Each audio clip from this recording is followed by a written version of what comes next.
மக்கள் பாவலர் என அழைக்கப்பட்ட முற்போக்கு கவிஞர் இன்குலாப் சென்னையில் இன்று காலமானார். அவருக்கு 2 மகன்களும் ஒரு மகளும் உள்ளனர். ராமநாதபுரம் மாவட்டம் கீழக்கரையில் பிறந்த கவிஞர் இன்குலாபின் இயற்பெயர் ஷாகுல் ஹமீத். புரட்சிகர சிந்தனைகளால் ஈர்க்கப்பட்ட இவர் தன் பெயரை இன்குலாப் என மாற்றிக்கொண்டார். சிவகங்கை மன்னர் துரைசிங்கம் நினைவு கல்லூரியிலும் மதுரை தியாகராயர் கல்லூரியிலும் பயின்றவர். பின்னர் சென்னை புதுக்கல்லூரியில் பேராசிரியராகவும் அவர் பணியாற்றினார். தமது 12ஆம் வயது முதல் எழுதத் தொடங்கிய இவர் அடக்குமுறைக்கு எதிராக பல கவிதைகளை எழுதியிருக்கிறார்.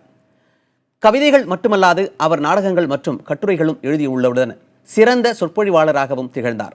இவரது கவிதைகள் ஒவ்வொரு புள்ளையும், இன்குலாப் கவிதைகள், பொன்னிக்குருவி என்ற தொகுப்புகளாகவும், கட்டுரைகள் ஆனால் என்ற நூலாகவும், நாடகங்கள் குறிஞ்சிப்பாட்டு குரல்கள் என்ற பெயர்களிலும் வெளியிடப்பட்டுள்ளன.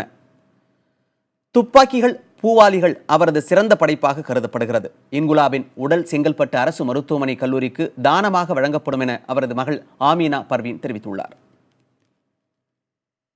இறுதி சடங்கு, அப்பா மத நம்பிக்கையும் கடவுள் நம்பிக்கையும் இல்லாதவங்க, அதனால் இறுதி சடங்குகள்னு எதுவும் இல்லை. இறுதி அஞ்சலிக்காக அவருடைய உடலை நாங்கள் வீட்டில் இல்லத்துக்கு எடுத்துகிட்டு போயிட்டு அவர் கடைசியாக எங்கள்கிட்ட சொன்னது என்னென்னா, அவருடைய உடலை மருத்துவ மாணவர்களுடைய படிப்புக்கு தானமாக செலுத்தணும் அப்படின்னு சொல்லி, அதனால் அதுக்கான ஏற்பாடுகள் பண்ணிக்கிட்டு இருக்கோம்.